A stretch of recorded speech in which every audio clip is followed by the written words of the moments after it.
Canal Sião Salmos e Orações. Eu e você precisamos entender que mais do que qualquer outro benefício, a razão da redenção, a razão primária, é porque Deus criou o homem para ter comunhão com Ele. Lá no Éden, eu brinco que Deus visitava o casal todo dia, que Ele não respeitou nem a lua de mel dos dois. Todo dia Deus estava lá, o que é que Ele estava dizendo? Eu quero participar da vida de vocês, eu quero me relacionar com vocês. E quando Adão peca, a palavra que Deus dirige a ele não é o que é que você fez. A pergunta de Deus para Adão é onde você está. E a minha leitura disso é, o problema não é o que você fez, cara, é para onde o que você fez te levou, para longe de mim. Eu quero você de volta. E aí nós pregamos uma redenção que leva o homem ao perdão do pecado, que o tira do lugar da condenação, para que ele não se perca eternamente, mas não restaura a comunhão. E algo que eu e você precisamos entender é que por meio da adoração, e Deus não estabeleceu um padrão de adoração porque Ele seja carente, porque Ele tem algum problema de autoestima, porque se eu e você não ficar elogiando Ele todo dia, Ele não vai se sentir um Deus bom o suficiente. A Bíblia diz que Ele é completo, absoluto em si mesmo. Paulo pregando em Atenas, em Atos 17, ele diz que Deus não é servido por mãos humanas como se necessitasse de alguma coisa. Deus não precisa do meio do seu culto. Mas o culto é a forma através da qual nós nos conectamos. Mas Ele anseia a nossa comunhão. Quem está acompanhando isso? Então, quando você começa a entender esse desenho, você vai perceber por que é que Satanás se opõe à adoração, ou tenta impedi-la, ou se não conseguir impedi-la, ele tenta anular o seu efeito. Não é porque ele está tentando roubar de Deus alguma coisa, mas ele também quer nos roubar daquilo que Deus gostaria que eu e você experimentamos por meio da adoração. Então eu quero que a gente possa olhar para essas 4 propostas rapidamente, ou contrapropostas do faraó, e a gente entender o que é que aconteceu. Em Êxodo, no capítulo 8, no verso 25, então os capítulos 3 e 4 de Êxodo, Deus fala com Moisés na sarça. No 5º, ele já vai ao Egito e começa a confrontar faraó, deixa meu povo ir. A reação inicial dele é, esse povo deve estar muito desocupado para estar pensando em adoração, vamos encher eles de serviço. A ideia inicial é dissuadir. Moisés diz, olha, ninguém vai desistir. E se você resistir, Deus vai te ferir, praga para cima de você, né? E Faraó endurece o jogo e Moisés começa a liberar as pragas depois das primeiras, no capítulo 8, no verso 25, vem a primeira contraproposta. O Faraó diz, tá bom, vocês querem adorar Deus? Não consegui impedir vocês de adorar Deus? Pode adorar Deus. Mas a primeira contraproposta dele é, adora aqui mesmo no Egito. Tipo, por que é que vocês estão querendo sair? Quer cultuar a Deus? Faça aqui. Moisés olha para ele e diz, não vai rolar.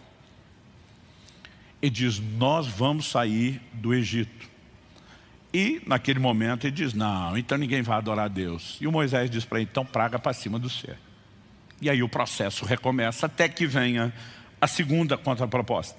Qual a segunda contraproposta? Em Êxodo capítulo 8, agora o verso 28, ele diz, tá bom, vocês podem sair do Egito. Pode adorar a Deus, não precisa ser aqui. Mas não vão muito longe. Moisés diz, você não determina os termos. Nós vamos aonde a gente sente que tem que ir, onde Deus está nos dirigindo. Aí o faraó diz, então ninguém vai. Ele diz, então praga para cima do céu. E aí começa o processo de novo. E agora o negócio ficou mais pesado do que antes. No capítulo 10, nos versículos 8 a 10, ele diz, tá bom, quer adorar, adora. Não quer que seja no Egito nem perto, tudo bem, estou liberando vocês. Mas a pergunta dele, quem é que vai? Moisés diz, como quem é que vai? Todo mundo vai. O faraó diz, não. Os homens podem ir. As mulheres e as crianças ficam. Moisés diz, não. Todo mundo vai. Ele falou, então não vai rolar. E diz, então praga para cima de você. E aí o negócio continua. A quarta contraproposta. O faraó diz, tá bom, vocês querem adorar, pode adorar. Não quer que seja no Egito, nem por perto, vou liberar vocês. Os homens, mulheres e crianças vão, mas ele diz assim, mas os rebanhos ficam. Quando ele fala isso, aí Moisés tem uma reação mais acentuada do que nas anteriores. Eu imagino se Moisés fosse um carioca da Baixada, ele ia dizer, o quê? Ele diz, vai todo mundo com todo o gado. Ele diz, como iríamos nós e não sacrificaríamos ao Senhor nosso Deus? O faraó diz, então não vai ninguém. Ele diz, então praga para cima de você. Até que a história termine.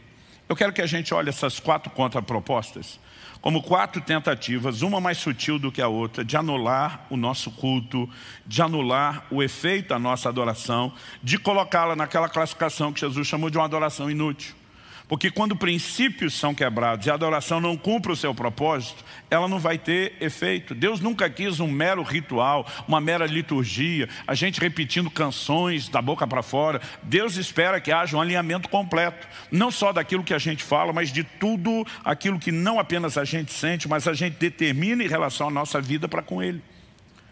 E o inimigo sabe disso e ele vai tentar sempre de alguma forma nos enredar para comprometer a adoração. Então uma das primeiras coisas que nós precisamos entender por que é que Deus mandou o povo sair do Egito é porque Ele queria um povo separado.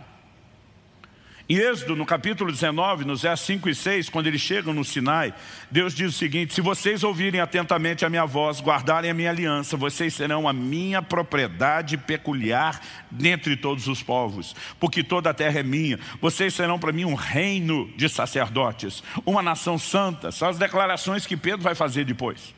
Deus diz: eu quero um reino de sacerdotes, uma propriedade peculiar, um povo que seja meu, totalmente meu. É por isso que você vai ver instruções como em Êxodo 34, 15 e 16, Deus dizendo: não façam aliança com os moradores da terra.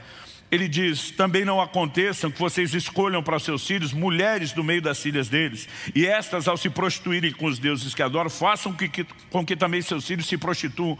Deus está dizendo: vocês não vão ter conexão cultural nenhuma. Eu não quero ninguém se corrompendo, eu quero um povo completamente meu. Traduzindo, o Egito é uma figura do mundo e do ambiente de pecado onde já estivemos escravizados. E quando Deus opera a redenção, que tem o propósito de nos levar à adoração, Ele está dizendo: você tem que sair de lá, porque a adoração não é para escravos, é para livres. E o nosso comportamento, o comportamento de quem pratica e exerce adoração, tem que condizer com isso. Em Gálatas, no capítulo 1, no verso 4, a Bíblia fala a respeito de Jesus nas seguintes palavras: o qual entregou-se a si mesmo pelos nossos pecados para nos desarraigar desse mundo perverso. Parte da obra da redenção é justamente nos arrancar com as raízes do Egito. Isso não significa um transporte geográfico, mas está falando de uma estrutura, de um sistema ao qual eu e você já estivemos acomodados. É por isso que Romanos 12 diz: não vos conformeis com esse mundo, não tome a forma do mundo, mas transformem-se pela renovação da vossa mente. Nossos valores, nossas práticas precisam mudar a partir da conversão. É lógico que Jesus deixa claro que sair do mundo não é literal, não é geográfico, como eu falei antes. Em João 17, 14 a 16, na oração sacerdotal, Jesus falando ao Pai, orando pelos discípulos, diz: eu lhes tenho dado a tua palavra e o mundo os odiou, porque eles não são do mundo, como também eu não sou. Não peço que os tires do mundo, mas que os guardes do mal. Eles não são do mundo, como eu também não sou. Eu e você, a partir do momento da redenção, deixamos de pertencer a esse sistema e precisamos entender que Deus está nos retirando dele. Então a adoração não é para ser praticada nesse ambiente, nessas práticas e nesse convívio. Quem está entendendo? Quando simplesmente o faraó está dizendo: adora aqui mesmo, ele está dizendo: se eu te manter no Egito com esse estilo de vida, com esse padrão e misturado, eu sei que a sua adoração não vai ter valor nenhum. Era uma tentativa deliberada de simplesmente anular aquilo. Agora, eu sei que tem gente que nunca saiu do Egito, mas tem gente que depois de sair acaba voltando para lá. Quando o apóstolo Paulo, escrevendo em 2 Timóteo, capítulo 4, verso 10, ele diz assim: Demas me abandonou, tendo amado o mundo presente. Ele não está falando de um cara que só desistiu do ministério. Está falando de um cara que amou aquele lugar de onde Deus o tirou de tal maneira que migrou, voltou para lá. E muitas vezes tem aquelas pessoas que nem saem, elas querem tomar uma decisão por Jesus, mas não querem viver o processo de santificação que deveria nos tirar do mundo. E tem aqueles que até saem, mas em algum momento eles acabam regressando. Essa proposta, ela é descarada. Moisés não aceitou. Mas a segunda contraproposta, ela é mais sutil. O faraó disse: tá bom, vamos rever. Não precisa ficar aqui. Só não vá muito longe. Então ele está dizendo: eu até negocio só não permanência, desde que a gente não perca vínculo, desde que a gente não desligue totalmente. E aqui nós temos uma contraproposta, que basicamente ainda mexe na área da consagração, mas ela é mais sutil.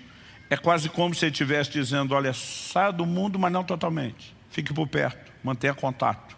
Não vamos romper de forma completa.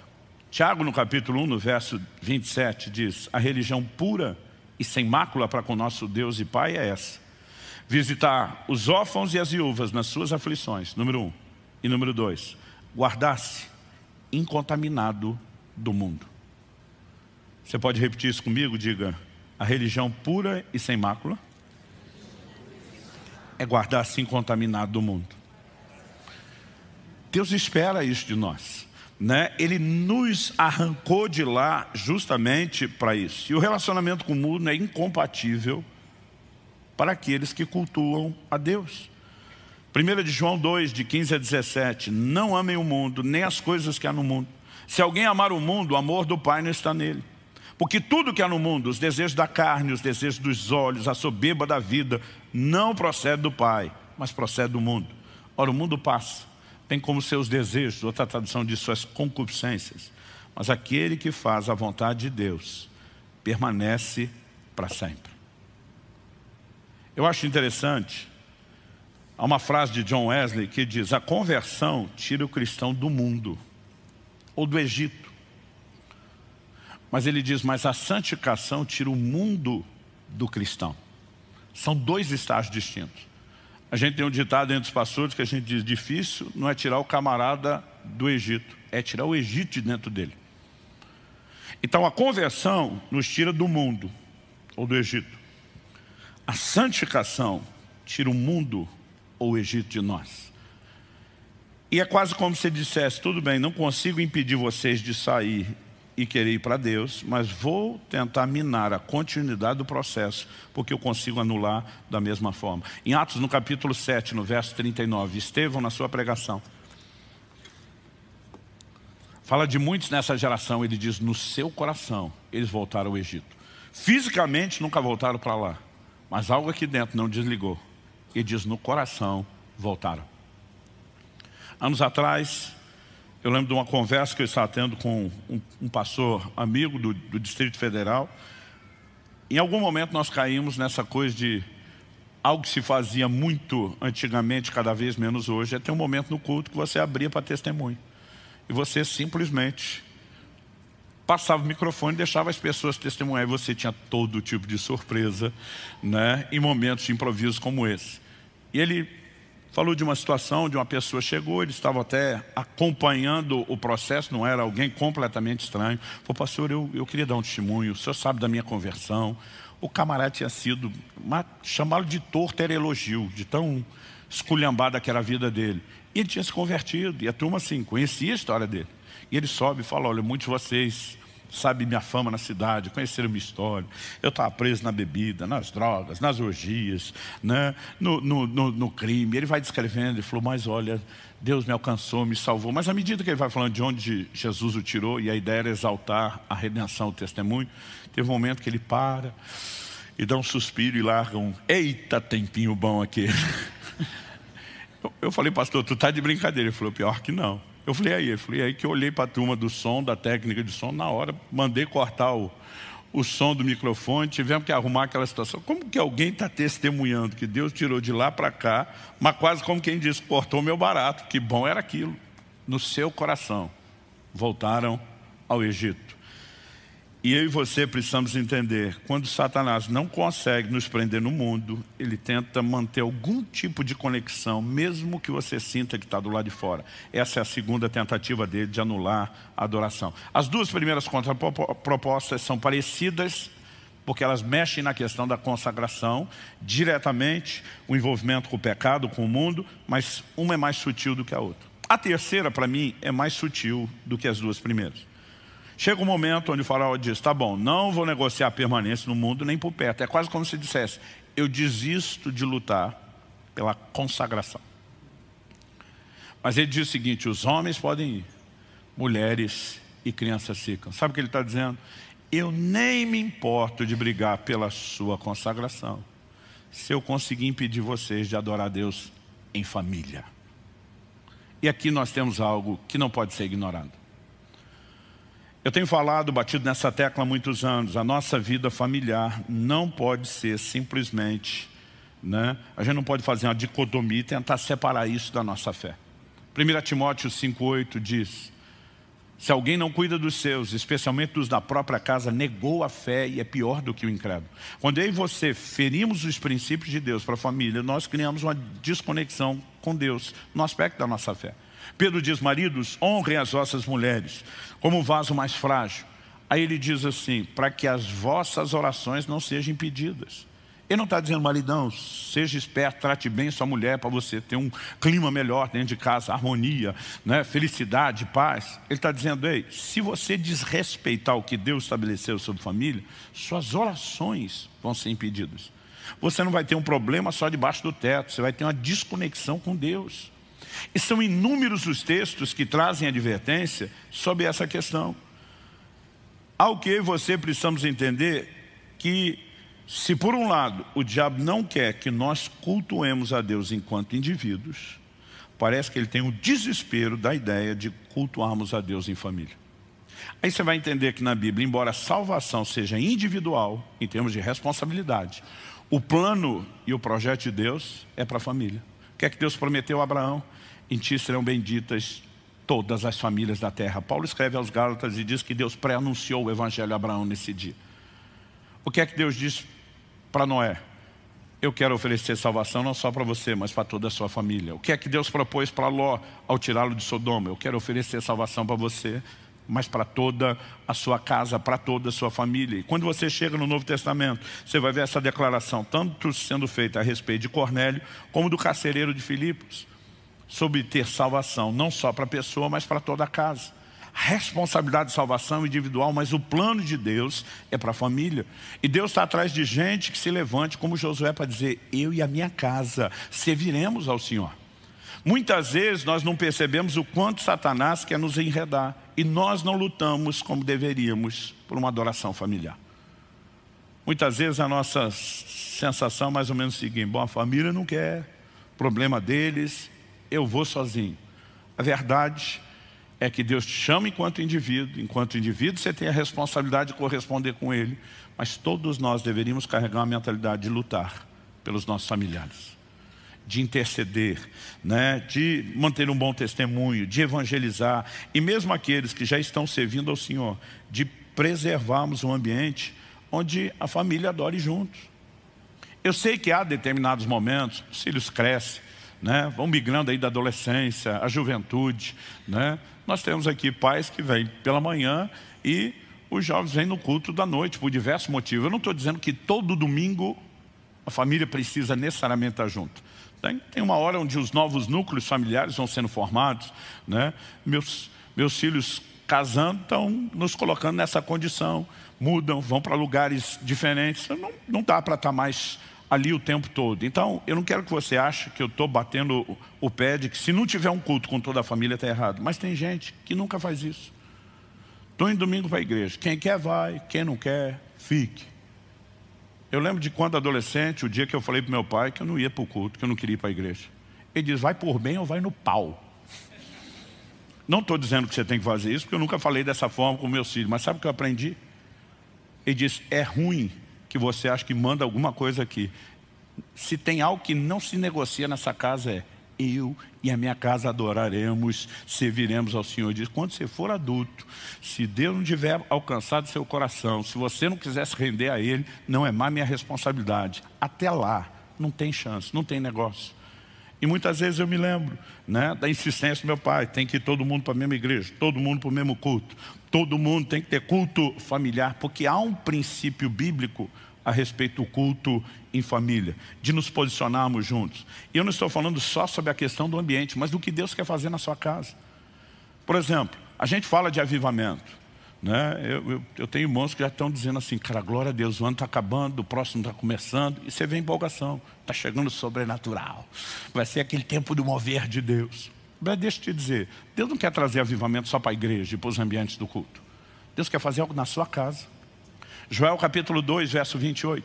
E acontecerá nos últimos dias que derramarei do meu espírito sobre toda a carne. Primeira coisa que Deus fala, vossos filhos e vossas filhas profetizarão. Sabe o que ele está dizendo?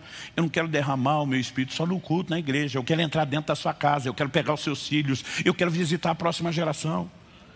Malaquias 4, eu vou converter o coração dos pais aos filhos, dos filhos aos pais, para que não venha e não fira a terra com maldição. Quando a gente tem essa desconexão, o que Deus vai fazer do lado de fora, não só dentro da família, começa a ficar bagunçado, mas quando Ele consegue fazer algo na família, Ele vai transbordar isso para fora, Ele vai transbordar isso para a sociedade. Um dia eu estava conversando com um cara, e ele falou assim para mim, pastor, qual personagem bíblico mais te inspira? Eu falei, uma pergunta ousada, difícil de você limitar. Eu falei, depende do que nós vamos conversar. Antes de eu sequer entender o que ele queria, ele já disparou. Ele falou, para mim é Filipe, o evangelista. Aquele cara entrando em Samaria. Pastor, isso aí é o meu sonho. Expulsando demônio, curando os enfermos, trazendo gente para Jesus, avivamento. Eu falei, cara, Filipe também me inspira. Eu falei, mas tem uma coisa, Filipe, que me inspira mais do que essa. Ele falou, qual? Eu falei, a Bíblia diz que Filipe tinha 4 filhas virgens que profetizavam. Quando a Bíblia usa o termo virgem, significa que elas estavam aguardando o casamento e uma construção familiar no padrão divino.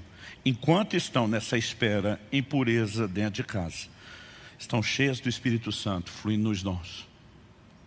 Falei, para mim, o avivamento em Samaria vai ser consequência, efeito colateral de quem tem uma casa que cultua, que adora a Deus, que anda nos princípios de Deus, que permite essa manifestação do Espírito Santo na família primeiro. Quem está entendendo? E sabe, o faraó está dizendo, eu nem preciso negociar permanência no mundo ou por perto, se eu conseguir bagunçar o padrão familiar. Quarta e última contraproposta, a mais sutil de todas elas. Ele diz, tá bom, não precisa ficar no Egito, não precisa ficar por perto, pode todo mundo ir adorar em família. Agora, isso aqui é tão sério, que ele está dizendo, eu desisto de brigar por aquelas outras coisas, porque se eu te enredar aqui, eu anulei sua adoração do mesmo jeito. E talvez essa seja uma das áreas, eu diria que progressivamente cada proposta vai ficando mais sutil do que a outra, mas eu diria que talvez essa seja aquela que a gente não consegue, porque até a família a gente ainda vê, Satanás está lutando contra. Mas quando chega aqui ele falou, olha, não brigo pela sua consagração, não vou tentar manter ninguém no mundo, não vou brigar para ter conexão, deixo de lutar para perturbar a adoração em família, desde que o gado fique. Qual era a importância do gado? Eu e você precisamos entender pela resposta de Moisés. Aliás, é nessa hora que você vai ver em Moisés uma indignação que parece que não foi manifestada antes. Essa é a hora de falar, o quê? Como iríamos nós e não sacrificaríamos ao Senhor nosso Deus? Sabe o que ele está dizendo? Deus não está esperando que a gente apenas cante. Deus está esperando sacrifícios, ofertas. E nós faremos isso por meio dos nossos bens. A quarta e última contraproposta é mais ou menos assim, eu não tento te prender no Egito, nem por perto, nem luto tanto pela sua família, se eu conseguir impedir você de adorar a Deus com seus bens. Provérbios capítulo 3, versos 9 e 10 diz, honra ao Senhor com os teus bens. É lógico que Jesus falou de um culto que por meio dos lábios nós o honramos. Esse povo me honra com os lábios. Enquanto eu e você estávamos adorando, agora há pouco nós estávamos honrando ao Senhor com os lábios. Não significa que não há honra nisso. Mas em nenhuma outra área Deus foi tão específico sobre pedir honra como Ele foi nessa área. Me honrem com os bens. Por que razão Deus fez isso? Porque os bens são importantes? Não. Interessante que no plano espiritual, quanto mais você se desprende daquilo que é terreno, mundano, daquilo que é carnal, e eu brinco nesse processo de santificação, seu centro de gravidade muda, as coisas da terra normalmente te atraem, puxa para baixo, mas o centro de gravidade do reino de Deus para cima. Então cada vez menos você dá importância ao dinheiro. O que Deus está valorizando não é o dinheiro. O que Deus está valorizando é o coração do homem. E Ele sabe a disputa no coração do homem que acontece por essas coisas. É quase como se Deus dissesse, se você não conseguir sujeitar essa área à minha vida, a coisa vai bagunçar. John Blanchard afirmou, em determinada ocasião, poucas coisas testam mais profundamente a espiritualidade de uma pessoa do que a maneira como ela lida com dinheiro. Quando eu olho para esse assunto, eu percebo que o dinheiro em si não é o problema. Tem gente que olha para o dinheiro quase como se fosse demonizado. E essa não é a perspectiva bíblica. A Bíblia diz que o amor ao dinheiro é a raiz de todos os males, não é o dinheiro. Eu costumo dizer que tem crente que tem dinheiro, mas o dinheiro não tem ele, porque o problema não é o crente ter dinheiro, o problema é o dinheiro ter o crente, que essa é uma definição antiga de avareza. O avarento não possui as coisas, são as coisas que o possuem. Por que sabemos disso? Porque o Salmo 62:10 diz, se as vossas riquezas aumentam, Deus não diz lá, jogue tudo fora, se livre disso o mais rápido possível. Deus diz, se as vossas riquezas aumentam, não ponhais nelas o coração. Qual a maneira de demonstrarmos que o coração não está preso? Paulo escreve a Timóteo, e depois dizer que o amor ao dinheiro é a raiz de todos os males, e fala do perigo dos que querem ficar ricos, ele vai dirigir uma palavra aos que já estão ricos. Ele diz, diga aos ricos desse mundo, que sejam generosos em dar, prontos a repartir. E ele começa a falar de um estilo de vida, onde o dinheiro não é seu senhor, ele é seu servo. E nós precisamos entender que essa disputa, na verdade, diz respeito ao que é o controle do coração. A única coisa chamada de um senhor, em concorrência direta com o senhorio de Deus no nosso coração, é uma relação errada com o dinheiro. Em Mateus 6:24, Jesus diz, não podeis servir a Deus e às riquezas. Não dá para servir a dois senhores. Em Colossenses 3:5, Paulo diz que a avareza é idolatria, ou seja, o crente que é apegado demais àquilo que é material, ele tem um ídolo, ele tem um falso Deus na sua vida. Em Mateus, no capítulo 13, na parábola do semeador, Jesus fala que uma das sementes caiu entre os espinhos. E o problema dos espinhos é, se você não arrancar da sua vida, eles não ficam estacionados. A Bíblia diz, e eles cresceram. E quando cresceram, sufocaram a ação da palavra. O que é que tem o poder de sufocar a ação da palavra na nossa vida? Jesus diz que os espinhos são os cuidados do mundo e a sedução das riquezas. Então não é o dinheiro em si, mas uma relação com ele. Ela é categorizada na Bíblia como algo delicado. E basicamente o que eu e você precisamos entender é que quando Deus está dizendo, se você me honrar, eu te honro de volta, não é que Ele tem necessidade da honra. A honra é algo que nos protege, que blinda o nosso coração. Quem está entendendo? Se você foi abençoado por essa palavra, por gentileza, inscreva-se em nosso canal, clique no gostei, ative o sininho e compartilhe os nossos vídeos, porque assim você estará contribuindo para que o nosso canal continue espalhando a palavra de Deus para abençoar cada vez mais pessoas. E para você que quer se aprofundar na palavra de Deus, confira na descrição do vídeo a indicação de conteúdo para a sua edificação espiritual. Agradecemos a sua presença aqui e esperamos que tenha te ajudado de alguma forma. Que Deus te abençoe.